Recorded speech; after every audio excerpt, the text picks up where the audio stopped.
What I think about Dwight Howard and Shaq's beef, and Dwight wants some of Shaq, and he said he was jealous of Penny, Kobe, Dwayne Wade, and Charles. What I make of all that? Shaq was three times the better player than Dwight Howard, so let me just tell you like that. Shaq belongs in the sentence with Wilt Chamberlain, Kareem Abdul-Jabbar, and Bill Russell. So let's just get the obvious out the way.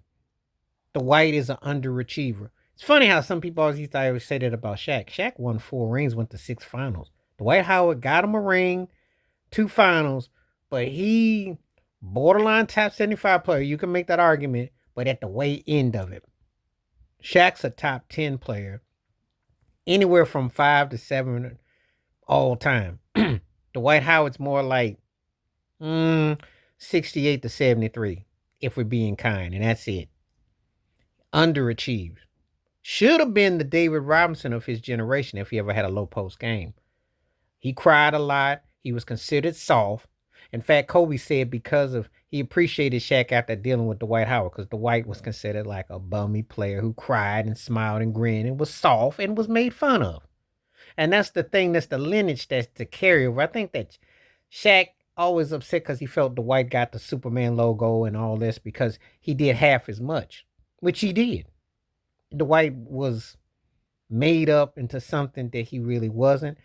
Didn't do it with James Harden in Houston. Could have been better than he was. Played great in '09. Had a window, but 4-time defensive player of the year. But cats looked at him soft. They looking like a big old patch of cotton candy. And let's keep it 100. While Shaq is petty and I don't like it, I do kind of wonder how come Dwight Howard gets a pass, though. Because we know that he is the NBA version of Diddy. Just saying. Just saying. It's out here in these streets. No matter what they try to say. So I'm just saying. How he gets a pass, dancing with the stars, and how he can't get back in the NBA and he won't get 75 on the list, but he gets a pass. I don't know. Let me address this thing. Shaq being petty, and yeah, he been petty. He need to not talk about the way like JaVale McGee. Look, Shaq towers over a whole lot of people. Was a better player than many. Better than he gets credit for being, and smarter IQ too. But was he? Well, let me see about this. Let me adjust everyone. The thing with him and Penny was this: the big man never gets his due. Never gets his due. I'm gonna go on record and say the obvious in my eyes. Yeah, he was a better player than Penny, Kobe, and Dwayne Wade. But he'll never get credit for being that because they always like to have a guard as the best player.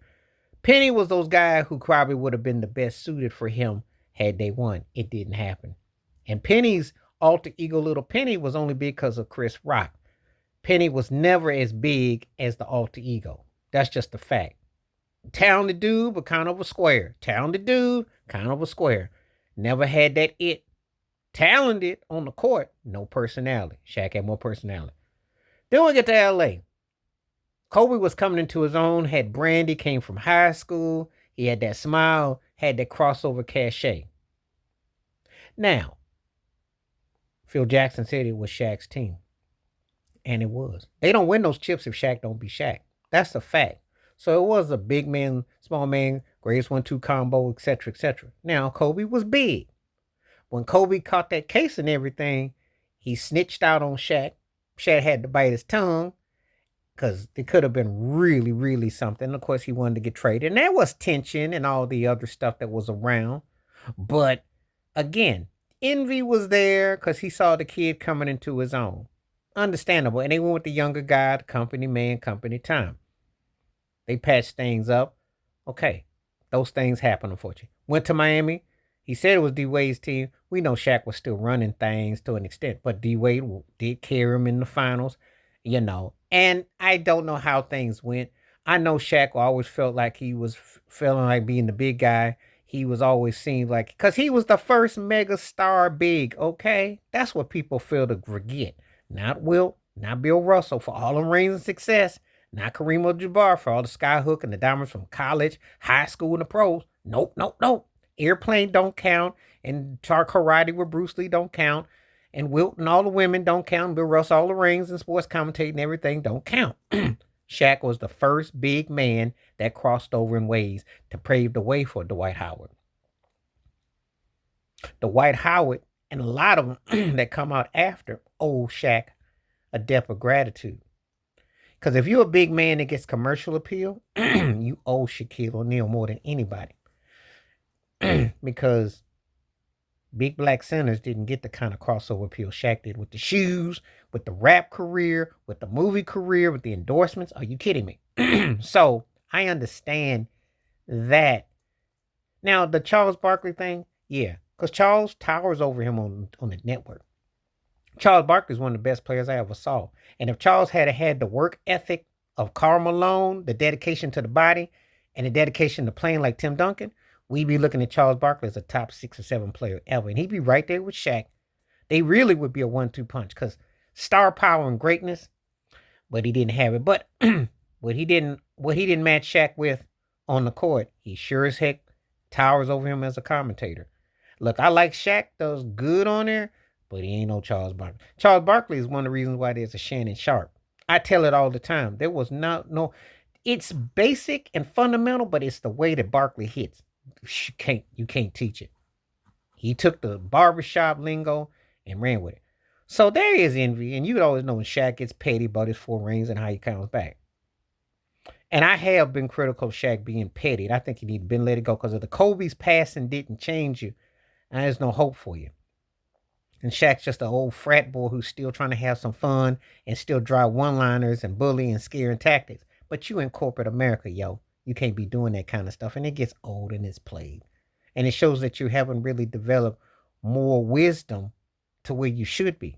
I will always hold you arguably as a top 5 player. I will always debate your impact because you changed the course of basketball. Before Steph Curry and in between Jordan, you were that guy who changed the rules. We fundamentally know about the flopping and the hacking and everything, and 4 centers to give 24 fouls. That's the Shaquille O'Neal rule.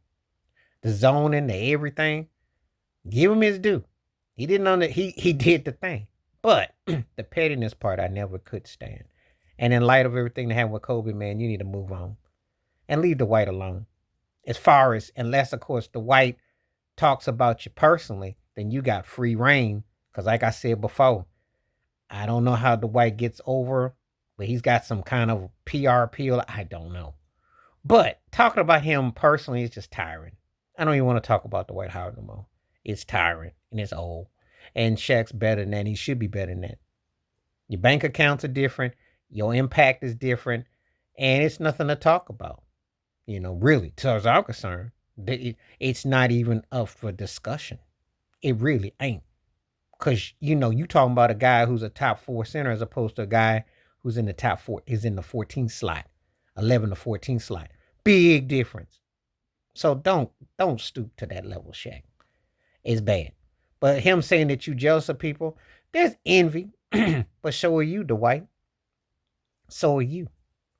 Because the league won't touch you. And you will never get your due. And everybody thought you was soft and a Twinkie. So, just saying. Anyway, please hit like, subscribe, welcome thoughts, comments, and I do respond. Thank you. Wash your hands. Keep your mind clear. Watch out for another shitter if you like. And hit that membership. Stay safe, stay blessed, stay woke, stay free. I'm out one time. Peace.